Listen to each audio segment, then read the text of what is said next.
عمومی طور پہ ہوتا یہ ہے کہ لوگ کہتے ہیں جان ہے تو جہان ہے.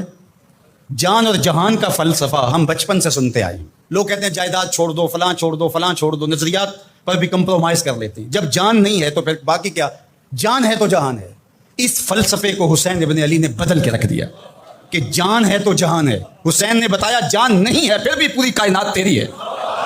لوگ یہ کہتے ہیں کہ اگر لٹ گئے تو پھر سب کچھ برباد ہوگا. حسین نے یہ فلسفہ دیا لٹ کے ہی تو آباد ہوا جاتا ہے. یزید سب کچھ بچا کے بھی نہ بچ سکا، حسین سب کچھ کٹا کے بھی زندہ و جاوید رہا.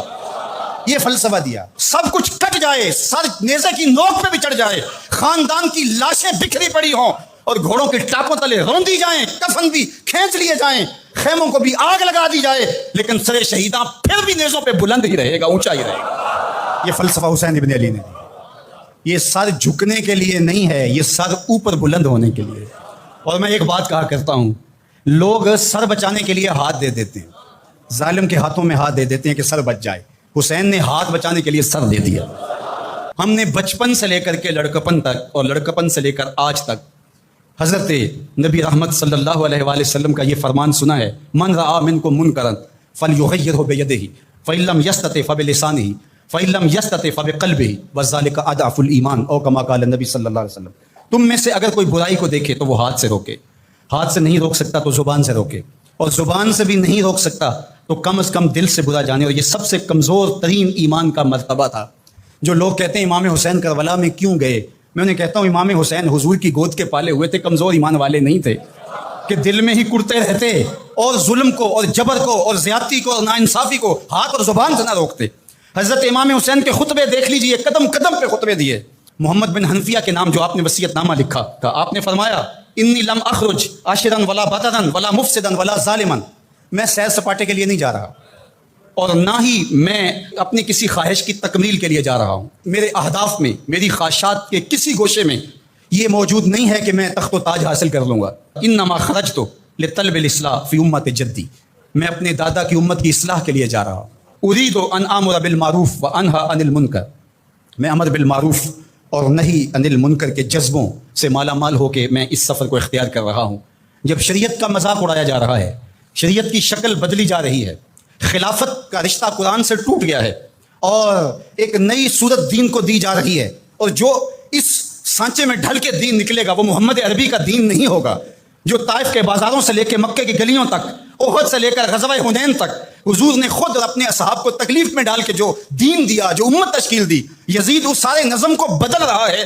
تو کیا نبی کا نواسا جس کو حضور نے گود میں پالا ہو وہ خاموش ہو کے بیٹھ جائے؟ کہا حسین ایسا نہیں ہونے دے گا، اور اس کی جو بھی قیمت ادا کرنا پڑی حسین وہ قیمت ادا کرے گا.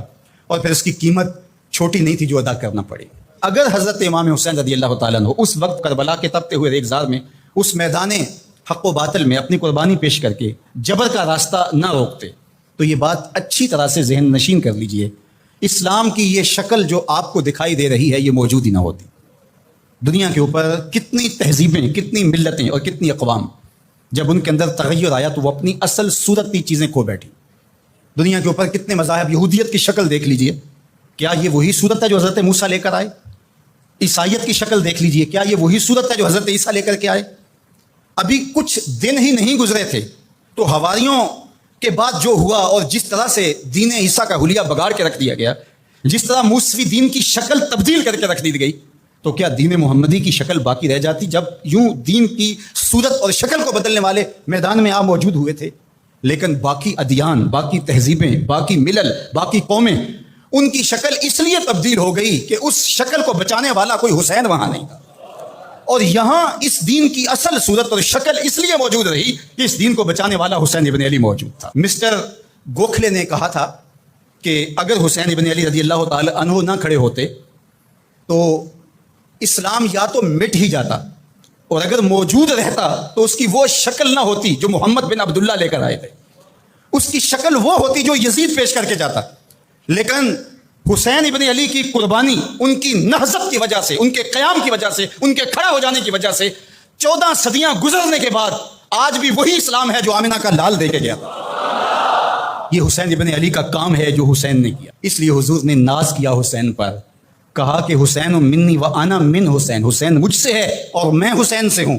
یہ مجھ سے ہے کہ میری بیٹی کا بیٹا ہے، میری نسل ہے، میرا نسب ہے، میں حسین سے ہوں، قیامت تک میرے دین کا جھنڈا جھولتا رہے گا، اس کی بنیادوں میں لہو حسین ابن علی کا۔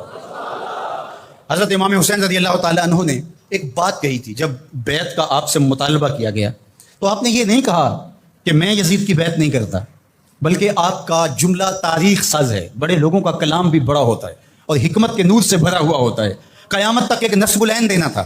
یہ نہیں کہا کہ حسین ابن علی یزید کی بیعت نہیں کرے گا، بلکہ کہا مثلی لا یبایع مثلہ، میرے جیسا اس جیسے کی بیعت کیسے کر سکتا ہے؟